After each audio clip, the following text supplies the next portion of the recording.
Hello दोस्तों। आप topic पढ़ रहे थे समानुपात और अनुपात। इसकी लास्ट वीडियो आपको हरजी सर ने पढ़ाई थी, उससे आगे मैं आपको कंटिन्यू करूंगा। ठीक है।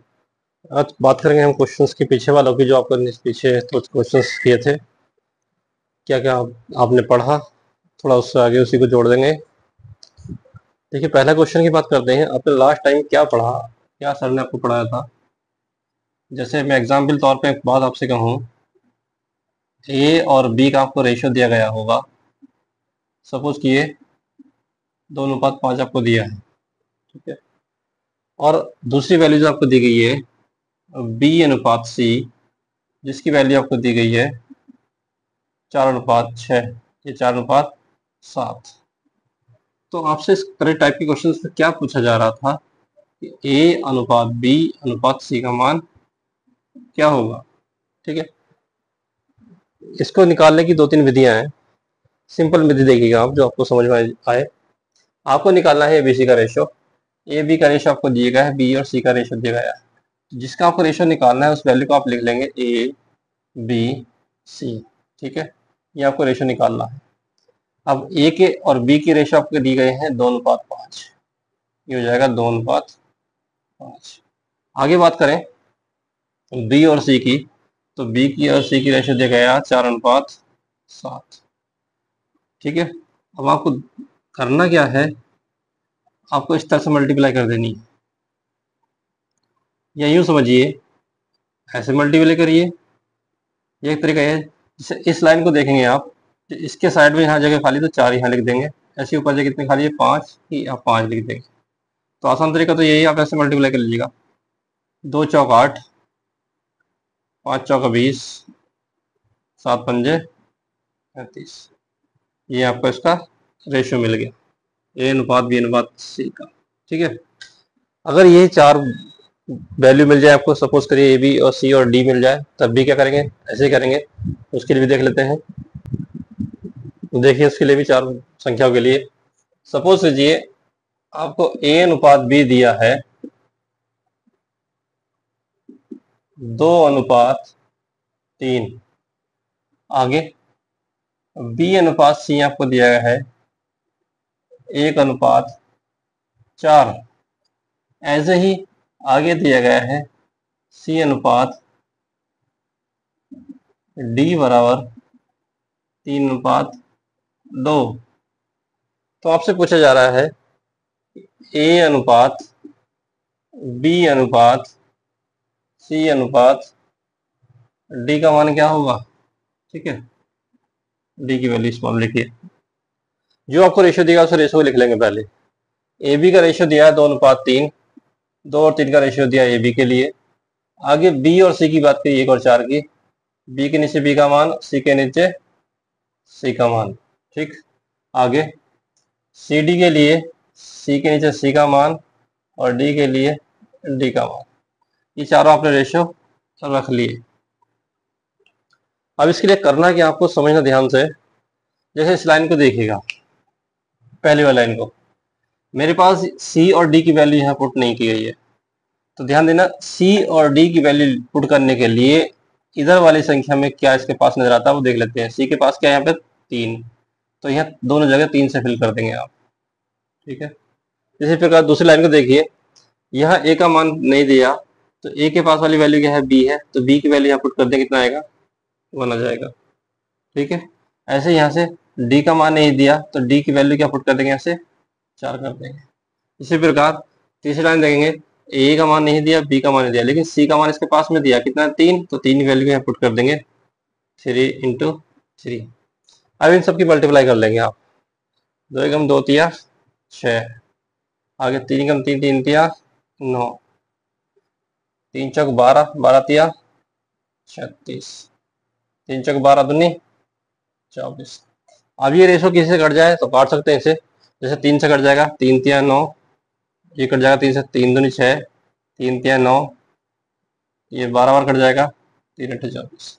तो आपके उसमें रेशियो क्या आ जाएगा, 2 3 12 और 8 का रेशियो आ जाएगा। ठीक है। जो किसका रेशियो होगा, ए बी सी और डी का रेशियो होगा। कितनी भी संख्या रेशियो में दी गई है, इस तरह से आप उसका सिंपली सॉल्व कर सकते हो। और ये इस तरह से भी आप कर सकते थे इसे, जैसे मैंने कहा ये वैल्यूज आपके पास आई है, अगर ये वैल्यू आप ना लिखते हैं तो एरो के माध्यम से, जैसे मैंने बताया था पीछे, उस क्वेश्चन को कैसे करेंगे समझिए। पहली वैल्यू से आपको मल्टीप्लाई करनी है, 2 एकम 2 तिया 6 वैल्यू आ गई है। दूसरी ये वैल्यू तो बात आपकी यहाँ कंप्लीट हो गई है। दूसरी बात, इस 3 से शुरू करेंगे और ऐसे लाएंगे, 3 एकम 3 तिया 9 आ गए, ये बात भी दूसरी ऐसी हो जाएगी। तीसरी बात, इस वैल्यू को ऐसे लाएंगे, 3 चौक 12 तिया 36 हो जाएगी। ये 3 वैल्यूज हो सकेगी और लास्ट वैल्यू के लिए आप डायरेक्ट सीधी मल्टीप्लाई करेंगे, 4 तिया 12 दूनी 24। एक तरीका आपके पास ये भी है, चाहो तो इसके लिए निशान लगा दूं। पहली वैल्यूज आप ऐसे लाएं, जिसका मान बनेगा पहला वाला मान बन जाएगा, दूसरा मान ये आएगा दूसरी वैल्यू के लिए, तीसरा मान ये आएगा तीसरी वैल्यू के लिए, और चौथा मान डायरेक्ट हो जाएगा इसके लिए। ये तरीका भी है, ऐसा ही आसान है। ठीक है, जो आपको आसान लगे वो आप कर लेना। आगे नेक्स्ट पॉइंट देखेंगे, आपसे क्या मालूम कर सकता है। सपोज कीजिए ए और बी,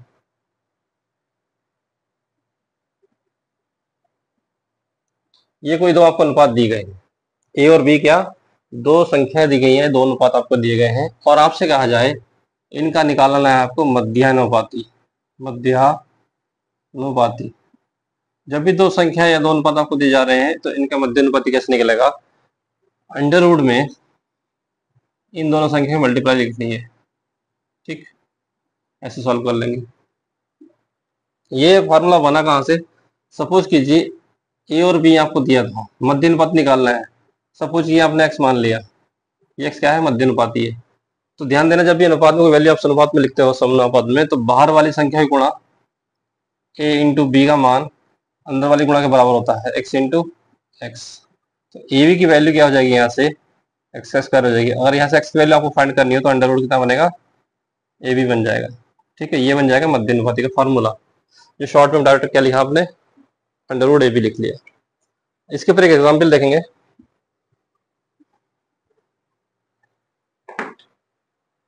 एग्जाम्पल तौर पर देखिएगा, मैं आपसे कहूँ 9 और 4 का मध्य अनुपाती,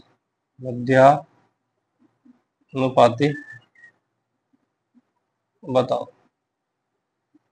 तो सिंपल तरीका है, अंडर रूट 9 गुणा 4, ये हो जाएगा 36, और 36 का एक्स उल्टा कितना आएगा, 6। 6 क्या हो जाएगा, इसका मध्य अनुपाती हो जाएगा। ठीक है, आगे देखेंगे, और इसमें चतुर्थानुपाती पूछेगा आपसे और तृतीयानुपाती पूछेगा आपसे। लेकिन नेक्स्ट पॉइंट की बात करें आपसे, आपसे क्वेश्चन पूछा जाएगा तृतीयानुपाती। सपोज कीजिए ए और बी कोई दो आपको संख्या दे दी या अनुपात दे दिया, तो आपसे पूछा सर तृतीयानुपाती क्या होगा।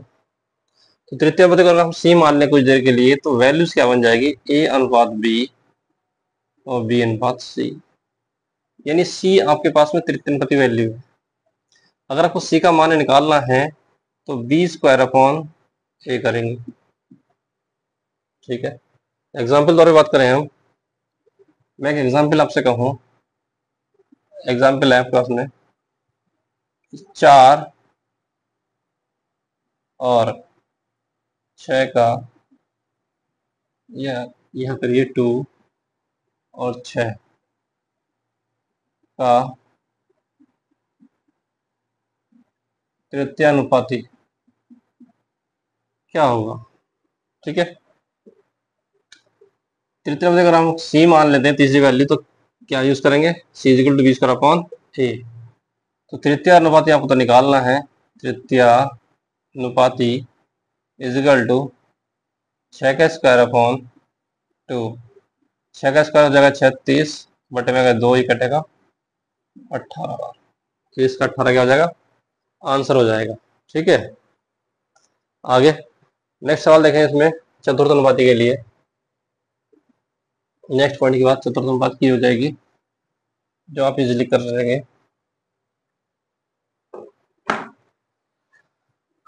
ए बी और सी, ये 3 अनुपात में कोई संख्या आपको दी गई थी और इसको पूछा जाए चतुर्थ अनुपात, सब डी मान लीजिएगा। डी की वैल्यू को निकाल लिया, समझिए एक्स की वैल्यू को निकाल ली, तो इसकी वैल्यू क्या बन जाएगी एक्स की, तो एक्स इजिकल टू हो जाएगा बी सी अपॉन ए, मतलब बाहर वाले की गुणा बराबर होगी अंदर वाली गुणा के, जो पिछले वाली क्लास में आपको बताया गया था। ठीक, ये वैल्यू निकलेगी यहाँ से एक्स की। इसके लिए एग्जाम्पल समझ लीजिएगा। एग्जाम्पल में आपसे कहूँ 3, 5, 6 का चतुर्था अनुपाती क्या होगा। ठीक है, कुछ नहीं, ये ए हो जाएगा, बी हो जाएगा और ये सी हो जाएगा। तो चतुर्थ अनुपात की एक्स वैल्यू अगर हम मान लें यहाँ से, तो बी इंटू सी, यानी 5 गुणा 6 बटे में 3, 3 से काट 2 बार कटेगा ये, और 2 पंजे 10, तो कितना आ जाएगा मान, 10 आ जाएगा। ठीक है, इन 3 पॉइंट में से आपका एक पॉइंट एग्जाम में जरूर पूछा जाता है, चाहे मध्य अनुपाती पूछ ले, चतुर्थ पूछ ले या तृतीय पूछ ले। अधिकतर तो यहाँ से चतुर्थ या तृतीय पूछा जाता है। अब क्वेश्चन का थोड़ा लेवल बढ़ाते हैं। क्वेश्चन लेवल इस तरह बढ़ाते हैं, जैसे कि सपोज कि एक सवाल आपको मैं कहूँ, आपसे क्वेश्चन कहा जा रहा है कि 3200 रुपए की आपको राशि दी गई है। 3200 रुपए को ए, बी और सी में 5 अनुपात 2 अनुपात